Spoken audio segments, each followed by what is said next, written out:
पवित्र पुस्तक ज्ञान गंगा पेज नंबर 190। यथार्थ ज्ञान प्रकाश विषय। परमेश्वर के विषय में शास्त्र क्या बताते हैं। प्रभु, स्वामी, ईश, राम, खुदा, अल्लाह, रब, मालिक, साहेब, देव, भगवान, गॉड, ये सर्वशक्ति बोधक शब्द हैं जो भिन्न भिन्न भाषाओं में उच्चारण किए हुए लिखे जाते हैं। ये जितने भी नाम आप जी देख रहे हैं, आज लोगों ने अपने अपने हिसाब से, अपने अपने धर्म के हिसाब से इन नामों को बांट लिया है। मुसलमान कहते हैं कि अल्लाह के ऊपर हमारा अधिकार है, ईसाई कहते हैं मसीहा के ऊपर हमारा अधिकार है, हिंदू कहते हैं भगवान हमारा है, और सिख भाई कहते हैं कि वाहिगुरु हमारा है। परंतु भाई और बहनों, ये परमात्मा के नाम नहीं है, ये भगवान के नाम नहीं है, ये तो भगवान के उपमात्मक नाम है।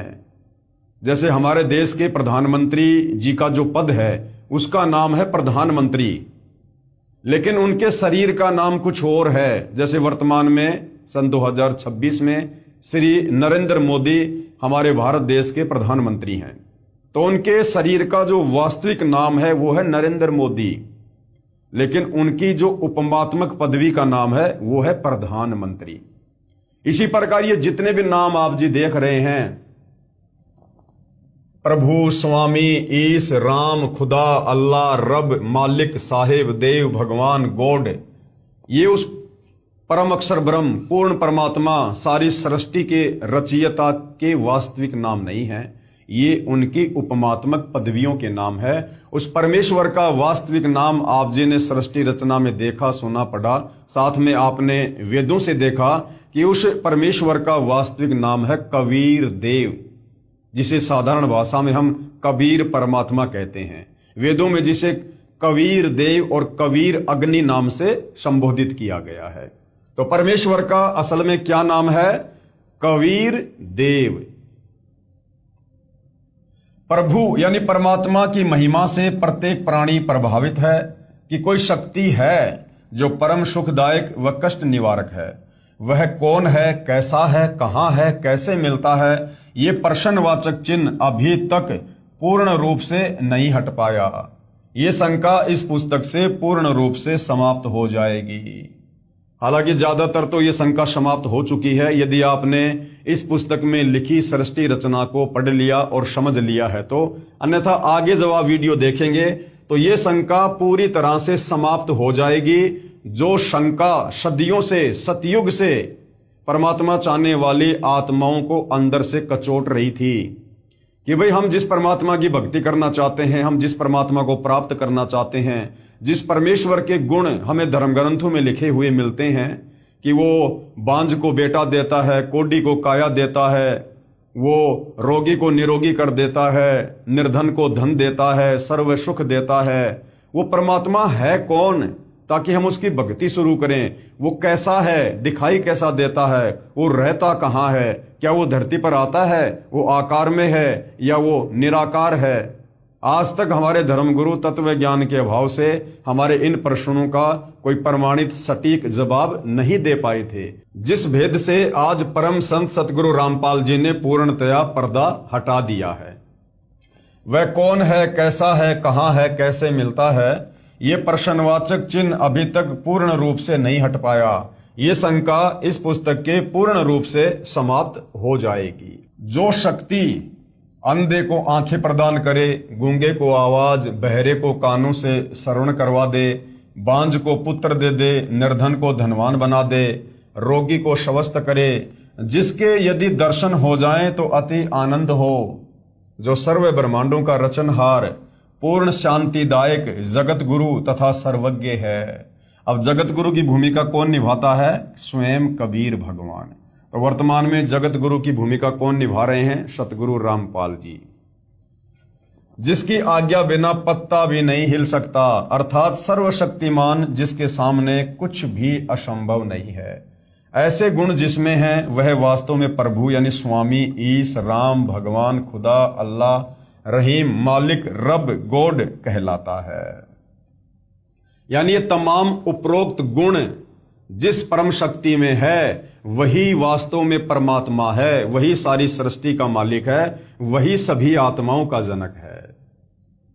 यहां पर एक बात विशेष विचारणीय है कि किसी भी शक्ति का ज्ञान किसी शास्त्र से ही होता है। उसी शास्त्र के आधार पर गुरुजन अपने अनुयायियों को मार्गदर्शन करते हैं। वह शास्त्र धार्मिक पुस्तकें हैं, चारों वेद, ऋग्वेद, सामवेद, यजुर्वेद, अथर्ववेद, श्रीमद् भागवत गीता, श्रीमद् भागवत सुधासागर, 18 पुराण, महाभारत, बाइबल, कुरान आदि प्रमाणित पवित्र शास्त्र हैं।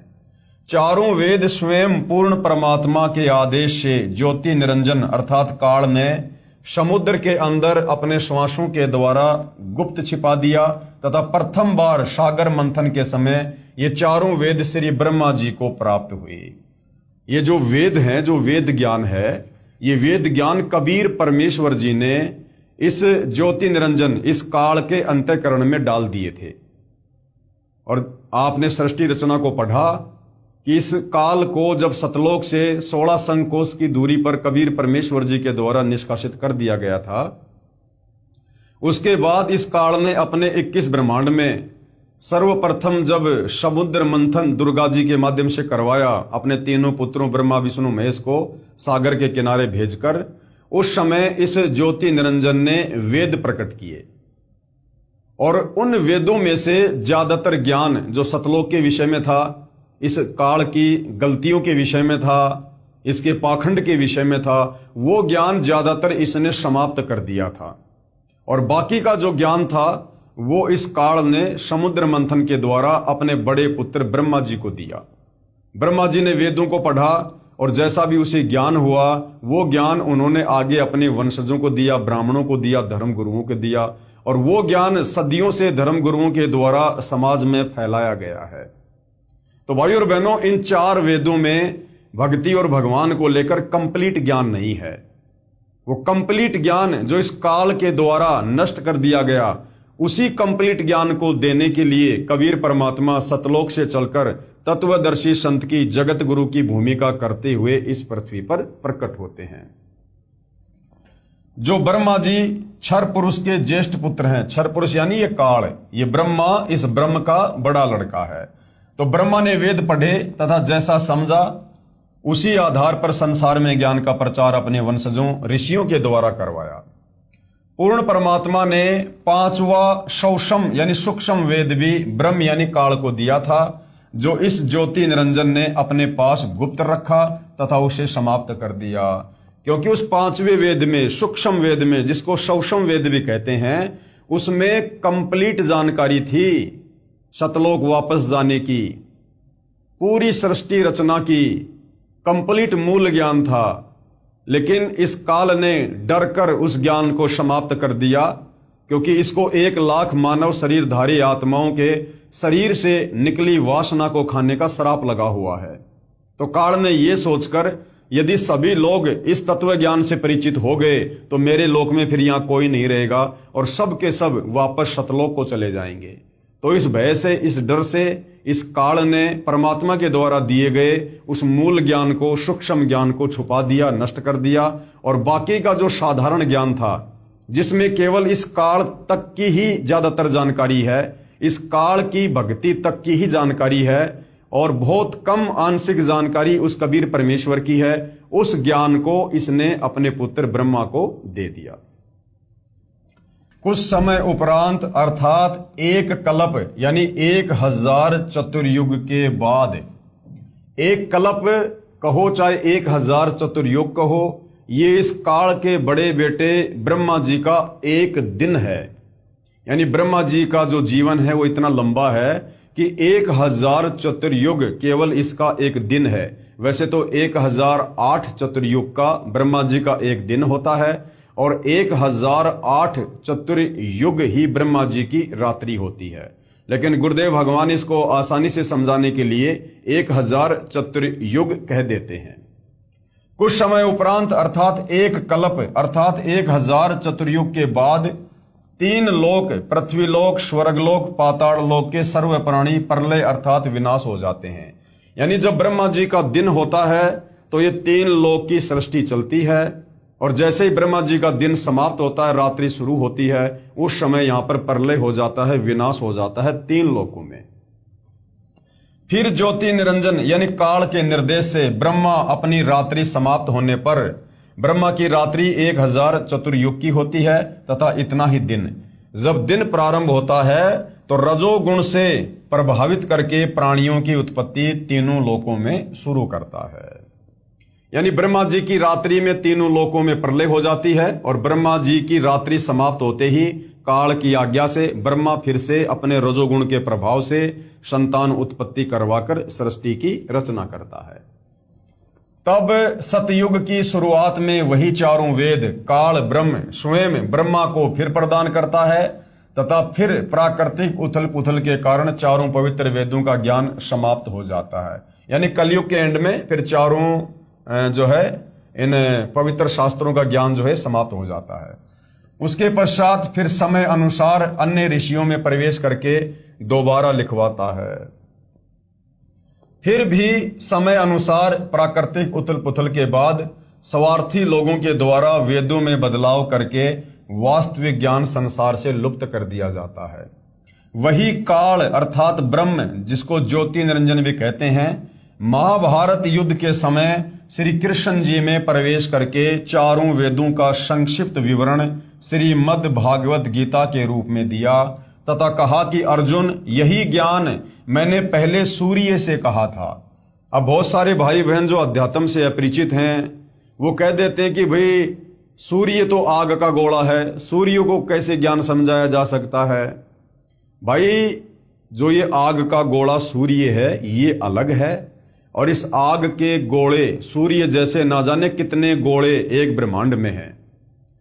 तो इन तमाम सूर्यों के ऊपर जिस देव का आधिपत्य है, अधिकार है, वो असल में सूर्य देव है और वो नर रूप में है, वो देव है। तो उसको ये ज्ञान समझाया गया था।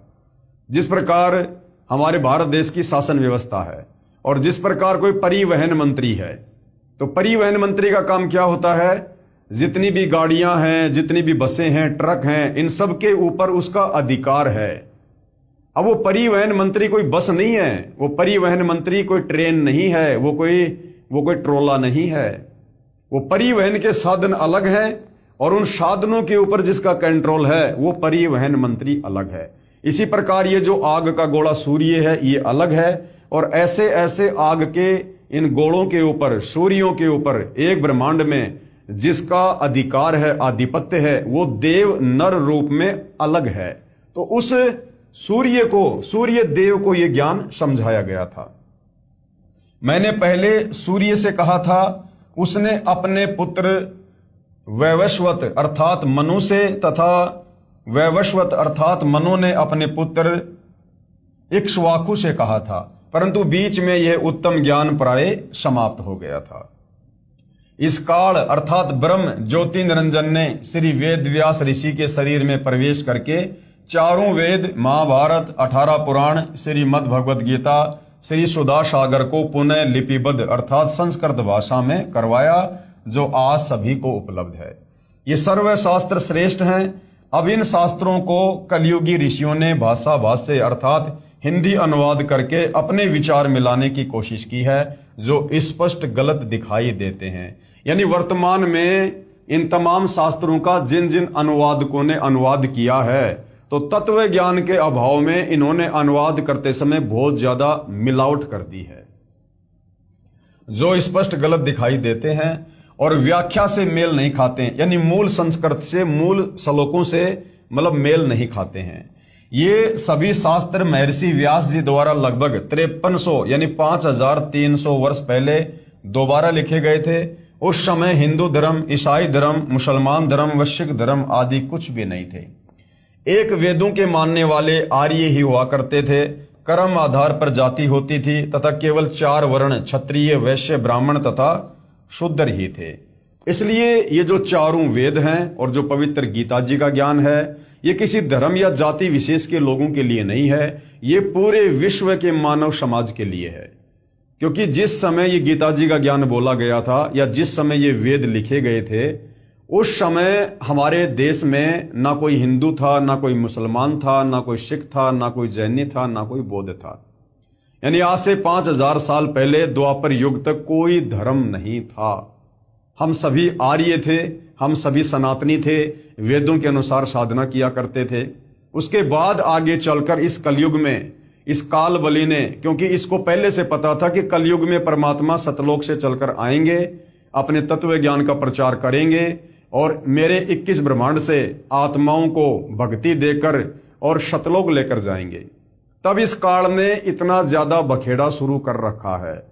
हमें धर्मों में बांट दिया, जातियों में बांट दिया, समुदायों में बांट दिया, शास्त्रों के नाम पर हमारे को लड़ा दिया, भिड़ा दिया, अन्य कई प्रकार से इसने डिवाइडेशन कर रखा है, ताकि ये आपस में एक दूसरे के धर्म को ऊंचा नीचा कहकर आपस में उलझे रहें। और जब वो तत्वदर्शी संत इस पृथ्वी पर आकर अपना अमृत ज्ञान दे, उस समय उसकी बात पर कोई भी यकीन ना करे और अपने ही धर्म व धर्म शास्त्रों को सर्वश्रेष्ठ मानकर उसी अज्ञान के ऊपर आरूढ़ रहें। इसलिए भाई और बहनों, ये 3 से 4 हजार वर्षों के बीच बीच में इस काल में इस ज्योति निरंजन ने ये सारा का सारा धर्म और जातियों का बखेड़ा शुरू किया है। वरना जिस समय ये गीता जी का ज्ञान दिया गया था महाभारत के युद्ध में, उस समय तक धरती पर कोई भी धर्म नहीं था। इससे एक तो यह प्रमाणित हो जाता है कि यह सर्वशास्त्र किसी धर्म या व्यक्ति विशेष के लिए नहीं है, ये केवल मानव मात्र के कल्याण हेतु है। दूसरा यह प्रमाणित होता है कि हमारे पूर्वज एक थे जिनके संस्कार आपस में मिले जुले हैं। आज जो हिंदू, मुसलमान, सिख, ईसाई, जैनी, बौद्ध, यहूदी बने हुए हैं, पहले हम सब एक ही थे, आर्य थे, सनातनी थे। हम सब के संस्कार एक जैसे ही हैं। हमारे पूर्वज सबसे पहले एक ही थे। आगे चलकर जिन्होंने जैसे जैसे धर्म को अपना लिया, उस हिसाब से किसी को मुसलमान कहना शुरू कर दिया, किसी को हिंदू, किसी को जैनी, किसी को बौद्ध, किसी को ईसाई। वरना हम सब पहले एक ही थे। जैसे भाई और बहनों, आज से लगभग 600 साढ़े 600 वर्ष पहले आदरणीय नानक जी के द्वारा सिख पंथ की नींव डाली गई थी। आगे चलकर जो सिख धर्म बन गया। अब 650 साल पहले वर्तमान के जितने भी सिख हैं, ये सारे के सारे हिंदू ही तो हैं। ये रामकृष्ण की भक्ति करते थे, ब्रह्मा विष्णु महेश की भक्ति किया करते थे। लेकिन नानक जी ने एक नए पंथ की शुरुआत की थी। आगे चलकर उसको इन लोगों ने धर्म में तब्दील कर दिया। तो इसी प्रकार चाहे मुसलमान हो, चाहे ईसाई हो, चाहे जैनी हो, चाहे बौद्ध हो, चाहे यहूदी हो, सब पहले सनातनी थे, सब वेदों के अनुसार साधना किया करते थे। इसलिए हम सबके संस्कार मिले जुले हैं। आज कोई हिंदू है, कल को मरने के बाद वो मुसलमान के घर में जन्म लेगा। आज कोई मुसलमान है, कल को मरने के बाद वो हिंदू धर्म में कोई यादव बनेगा, कोई पंडित बनेगा, कोई ब्राह्मण बनेगा, क्योंकि हमारे पिछले संस्कार मिले जुले हैं।